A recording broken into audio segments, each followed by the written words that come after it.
Me atrevería a decir que todos alguna vez hemos escuchado alguna pieza de Frédéric Chopin, ya sea alguno de sus nocturnos, o alguno de sus vals, o cualquier otra composición.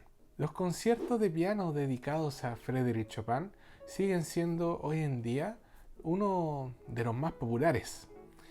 Por ejemplo, para mencionar uno de los concursos más importantes de piano del mundo, que se hace en Varsovia, la capital de Polonia, cada 5 años, es el Mundial del Piano. Adivinen qué, solamente se interpretan piezas de Chopin. Sin duda, es una de las figuras más reconocidas en la historia en el mundo del piano. Y de ahí nos surge la pregunta: ¿qué tuvo de especial de infancia de este joven para que pudiera desarrollar su talento y convertirse en una leyenda? Soy Esteban Alarcón, amante de la música y su historia, y esto es Detrás del Pentagrama, un espacio en donde descubrimos historias extraordinarias de los genios musicales y su arte.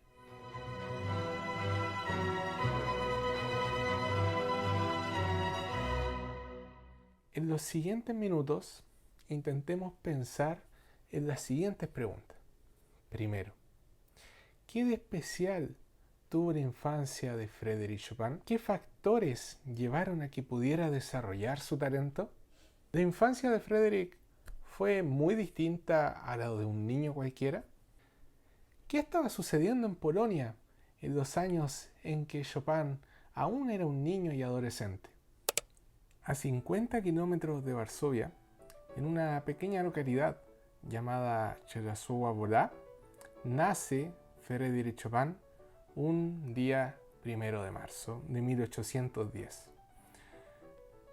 Actualmente, en ese lugar se encuentra un museo dedicado al compositor. Sumerjámonos en los primeros años de vida del compositor. Su madre, Tecla Justina, una amante de la música también, una gran cantante y buenísima para el piano, se junta con su marido, Nicolas Chopin, quien tocaba la flauta, humildemente.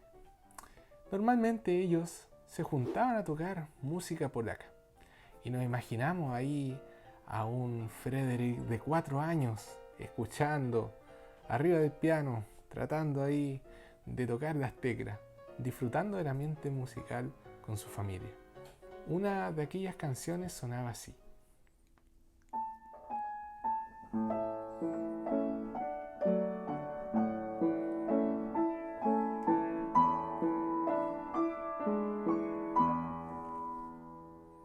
Esta melodía pertenece a una canción folclórica polaca llamada La luna ha salido, y probablemente una de las favoritas de Chopin, ya que años más tarde la incluyó en una de sus composiciones. Este tipo de música popular no era solo entretenimiento, era algo más profundo, era la cultura, la identidad polaca que vivían las personas. Para ilustrar este ambiente sonoro, veamos un video que una agrupación polaca le dedicó a Artur Rubinstein, uno de los más grandes pianistas que ha existido en la historia musical.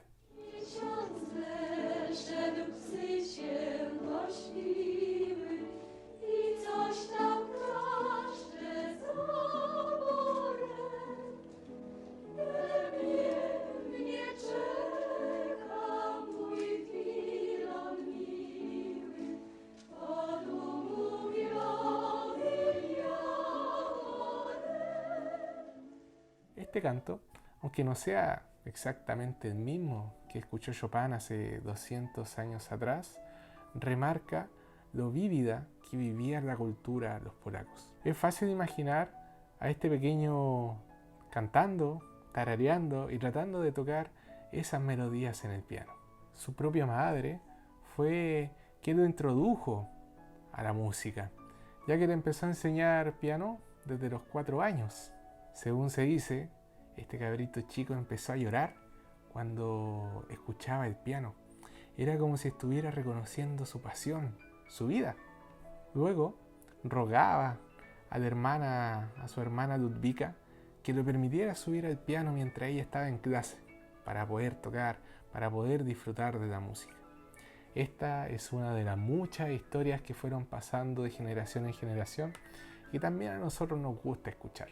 Ya a sus 6 años, aún siendo un niño, fue desarrollando tan rápido su talento que sus padres fueron en busca de un profesor, ya que no había más que enseñarle de parte de ellos.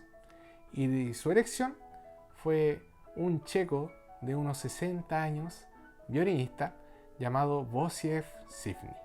Su relación se hizo muy personal con la familia, ya que antes y después de las clases normalmente se quedaba a compartir con la familia, almorzaba, cenaba. Era una relación muy personal.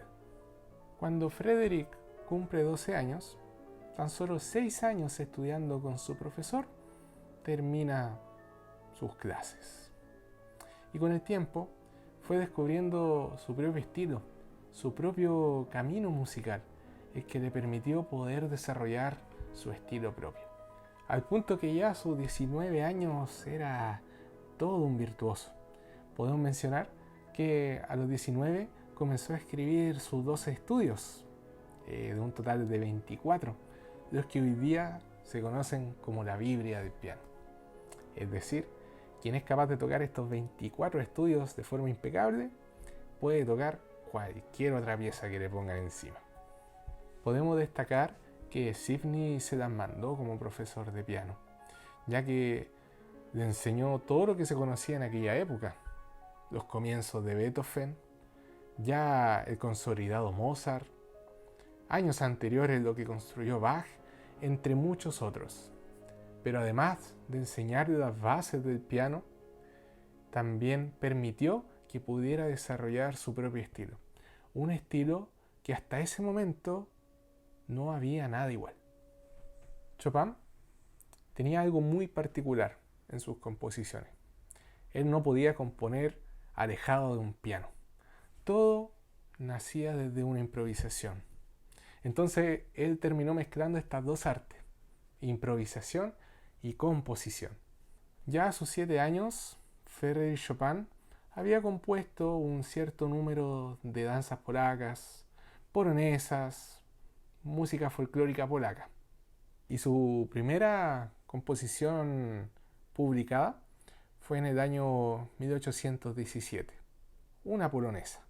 Esta composición llamó la atención de muchos, ya que podía compararse a las primeras piezas que Mozart, un grande de la música muy conocido en aquella época, había compuesto a su misma edad. ¿Quieren ver algunos detalles de esta obra? Chopin primero agrega un arpegio que pasa por 4 octavas del piano, y esto le da el carácter de la danza polaca.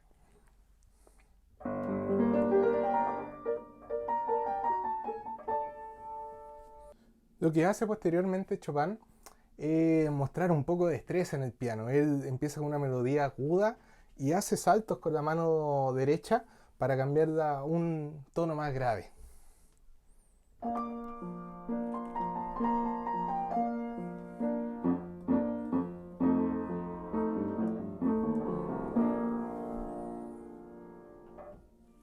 Chopin hizo su primera aparición pública en el año 1818, con tan solo 8 años. Ya estaba dando conciertos. Increíble. Con la ayuda de su profesor Szifny, quien no solamente fue un profesor de piano, fue mucho más allá. Digamos que fue lo que hoy en día conocemos como un productor musical. Él se encargaba de organizar los conciertos y de crear también redes de contacto con las familias más prominentes de Varsovia. Luego del gran éxito de su debut, la prensa polaca comenzó a referirse a él como el Mozart polaco. Como se mencionó anteriormente, Chopin ya conocía mucho de la música que hasta ese momento se había compuesto, desde Bach, pasando por Mozart, Beethoven, entre otros. Pero no podemos dejar de mencionar a Michał Ogiński, un compositor polaco, quien digamos que ha pasado desapercibido de la historia. Como se mencionó anteriormente, Chopin ya conocía la música que existía hasta ese entonces, mencionando a Bach, Mozart, Beethoven, entre otros. Pero no podemos dejar de mencionar a Michał Ogiński, un héroe polaco, quien normalmente pasa desapercibido en la historia musical. Ogiński era militar, pero además era considerado un héroe en Polonia. ¿Saben lo que hacía cuando no estaba en batalla contra los rusos? Componía música. Imagínense la escena. Un guerrero de batalla en batalla se va a descansar a su nación, a su hogar, y se dedicaba a componer música.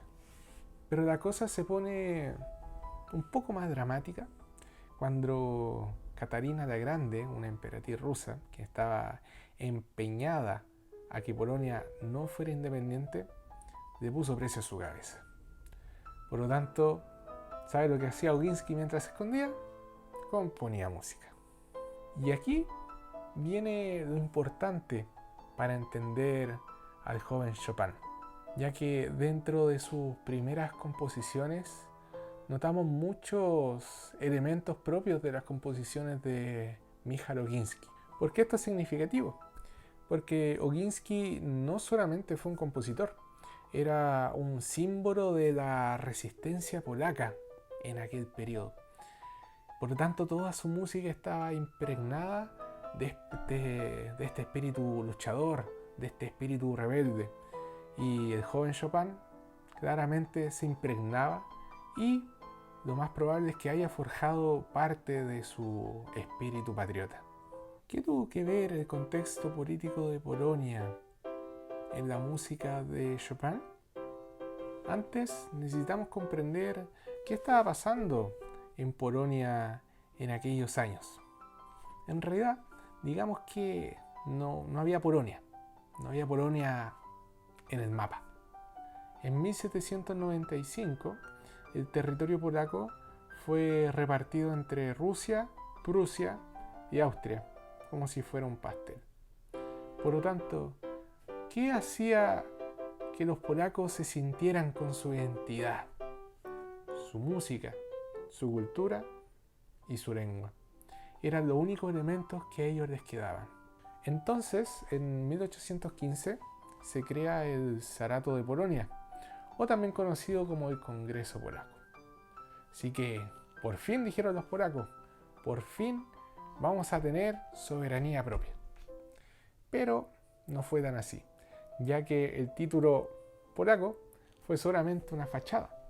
En realidad, años después, un ruso fue quien se autocoronó rey de Polonia, el zar Alejandro I.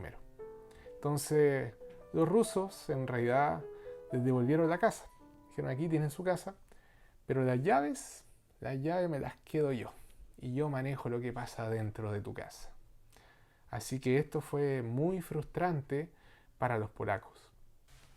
Aunque este hecho fue un suceso muy frustrante en sentido político para los polacos, por otra parte sí le entregó una estabilidad cultural, ya que durante los 15 años que vinieron, hasta el alzamiento fallido de los polacos, los salones de la aristocracia estuvieron llenos de exhibiciones de arte, llenos de conciertos musicales, llenos de música, y le dieron vida a lugares emblemáticos como el Teatro Nacional Polaco, el Conservatorio de Varsovia, entre otros. Y en ese ambiente es donde estuvo Frédéric en su niñez, en su adolescencia, desarrollando su talento. Él estuvo en una época en donde hacer música era casi un acto de rebeldía. Y también era la llama que mantenía viva la patria de aquellos polacos. ¿Qué nos enseña la infancia de Chopin? Lo primero es que la pasión y el talento pueden florecer hasta en los momentos más difíciles. Polonia estaba pasando por una crisis identitaria tremenda, pero eso no pudo frenar que Frederick, aún siendo un niño, aún siendo un adolescente, pudiera desarrollar su talento. Lo segundo, son que debemos aprovechar nuestras oportunidades. ¿Cuántos niños y niñas hoy tienen acceso a un piano en su hogar o en un lugar cercano? Frederick tuvo esa oportunidad, aunque estuvo viviendo con su familia que eran muy humildes, ellos pudieron tener acceso a un piano y Chopin pudo aprovechar esa gran oportunidad. Y tercero, el ambiente familiar es fundamental. Su madre y su padre, ambos juntos como matrimonio, les inculcaron a sus hijos el amor por la música. Se dedicaban a crear oportunidades en su hogar para poder divertirse, para poder pasarla bien a través de la música folclórica polaca. Y eso sin duda alimentó el espíritu musical de este niño, que más adelante pudo seguir desarrollando su gran talento. Espero que te haya gustado este video, lo hayas disfrutado y hayas aprendido algo nuevo, algo más humano de estos genios musicales que a veces los vemos muy lejanos. Así que deja tus comentarios y nos vemos a la próxima.